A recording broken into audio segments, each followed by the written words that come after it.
मन की समस्या ये है कि वो खालीपन बर्दाश्त नहीं कर सकता। खालीपन से बचने के लिए वो कूड़े कचड़े को भी साथी बनाए रखने को तैयार हो जाता है। जैसे कि ट्रेन का डब्बा अगर खाली हो, तो आप किसी की भी संगति को भला ही मानना शुरू कर देते हो। चलो कोई भी नहीं था यहाँ, इससे अच्छा कोई तो आ गया, भले ही जो आया है भीतर वो बदमाश हो, चोर हो, कुछ हो, पर लगता है कोई है तो, खाली तो नहीं रह गए।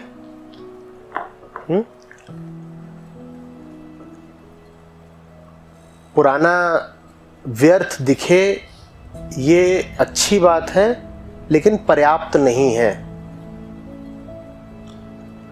पुराना व्यर्थ दिखने लगा है ये बात शुभ है, लेकिन पर्याप्त नहीं है।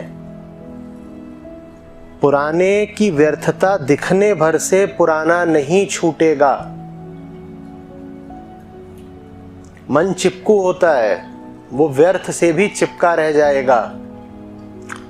छूटेगा तभी जब कुछ नया, शुभ, सुंदर आप जीवन में यत्न पूर्वक लेकर के आएंगे, नहीं तो नहीं जाएगा।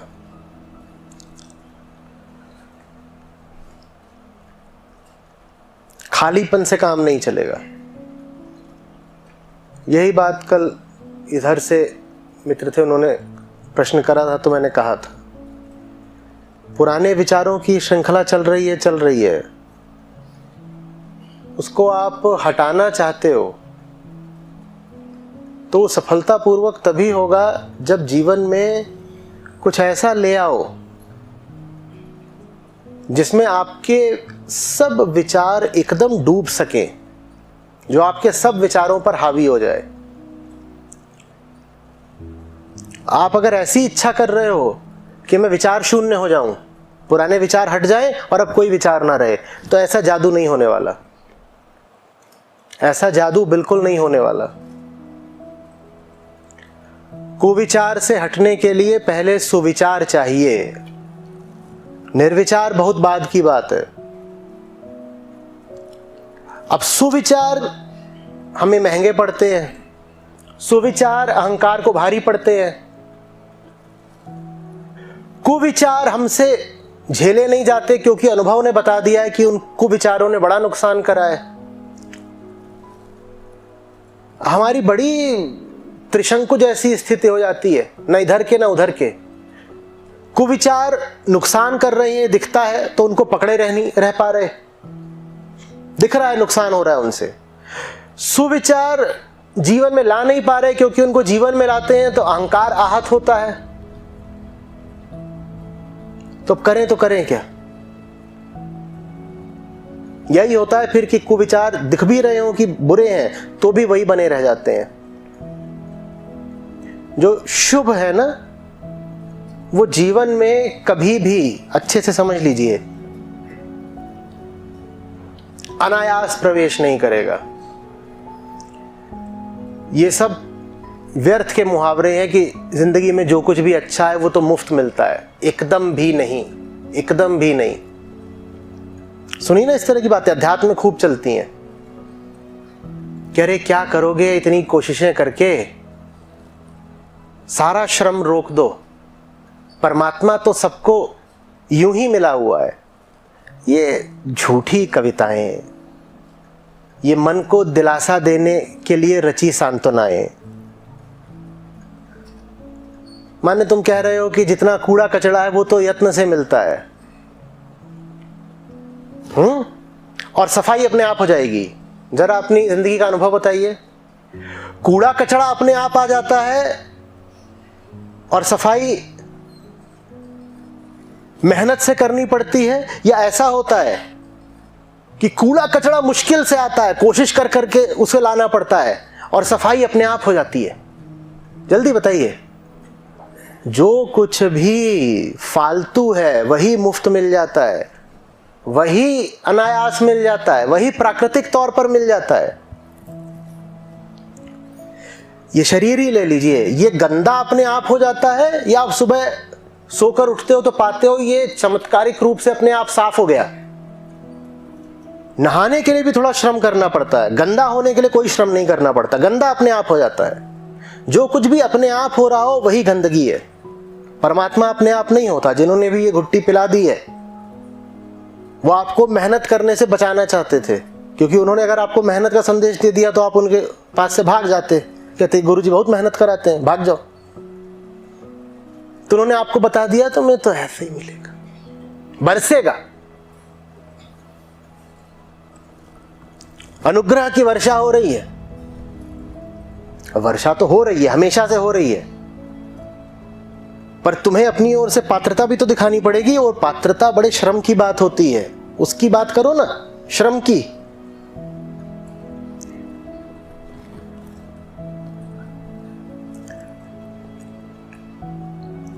अच्छा कुछ भी जीवन में लाने के लिए, चाहे सुविचार, चाहे शुभ कर्म, चाहे सही आजीविका, चाहे सही साथी, योग्यता दिखानी पड़ती है और बहुत मेहनत करनी पड़ती है और बहुत कीमत चुकानी पड़ती है। और हम हैं प्रमादी लोग, आलसी लोग और कायर भी, साहस भी नहीं होता ना। तमसा कूट कूट कर भरी है और झूठ। कहते हैं हाँ अभी जैसी जिंदगी चल रही है वो है तो बर्बादी। ठीक है यार, एक दिन सबको मरी जाना है, क्या फर्क पड़ता है, जैसी चल रही चल दो, पैसे तो मिल जाते हैं। कुछ भी झूठ मूठ का फालतू तर्क निकाल करके जो चल रहा है उसको चलने देते हैं, बाद में देख लेंगे, बाद में देख लेंगे। नहीं, मैं मिसेस से डिस्कस करूंगा। मिसेस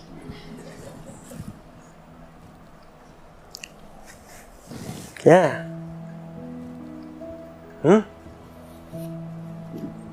और ऐसे लोगों, मैं बहुत कोशिश करता हूं कि सबके प्रति एक न्यूनतम सम्मान का रुख तो रखूं ही, पर ऐसे लोगों के प्रति मेरी जो वो मेरे चेहरे पे दिख जाती है। मैं बहुत कोशिश करता हूं ना दिखे, रहने दो यार, उसकी गरिमा बनी रहने दो थोड़ी। पर जो आदमी खुद से ही झूठ बोलकर अपना ही सत्यानाश कर रहा हो, उसके लिए मैं कोई सहानुभूति रख ही नहीं पाता। मेरे पास उसके लिए बस अवमानना होती है। जो आदमी अपना ही अपमान कर रहा है दिन रात, मैं उसका सम्मान कैसे कर दूं? तू अपनी नजरों में गिरा हुआ है, मेरी नजरों में उठा हुआ कैसे हो सकता है? जो आदमी भ्रम में हो उसके साथ सहानुभूति रखी जा सकती है, लेकिन जो आदमी जानता हो कि गलत जिंदगी जी रहा है लेकिन फिर भी गलत जिंदगी जिए ही जा रहा है, उसके साथ सहानुभूति क्या रखें? उसको तो दंड मिलना चाहिए। और ऐसों का इलाज सजा ही होता है। सब जानते हो, झूठ में जी रहे हो, बेईमानी में जी रहे हो, कमजोरी में जी रहे हो, लेकिन हाथ पांव हिलाने को, थोड़ा साहस दिखाने को, थोड़े खतरे उठाने को तैयार नहीं हो। क्या करें तुम्हारा?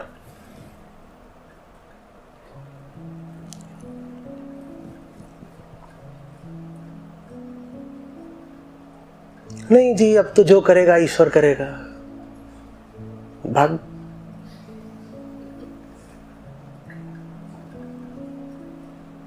ईश्वर करेगा।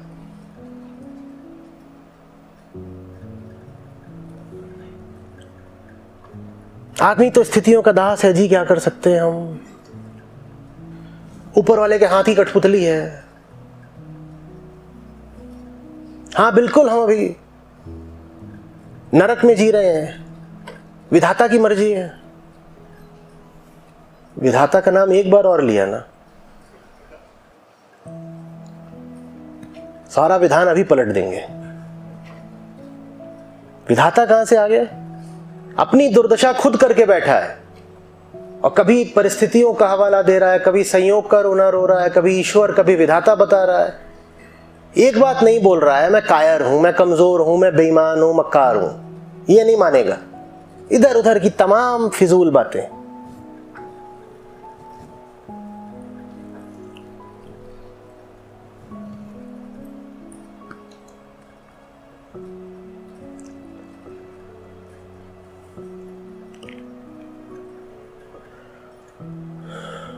और जो आप कहें भी ना कि मैं ऐसा हूं, वो आप हो नहीं। अगर आप वैसे होते तो भी कोई बात नहीं थी। आपने वैसा होने का चुनाव किया है।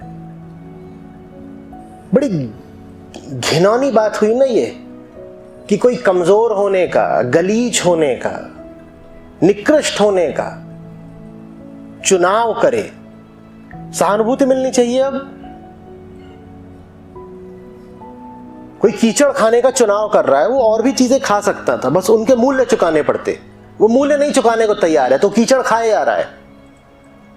ये चुना है उसने। सहानुभूति दें इसको।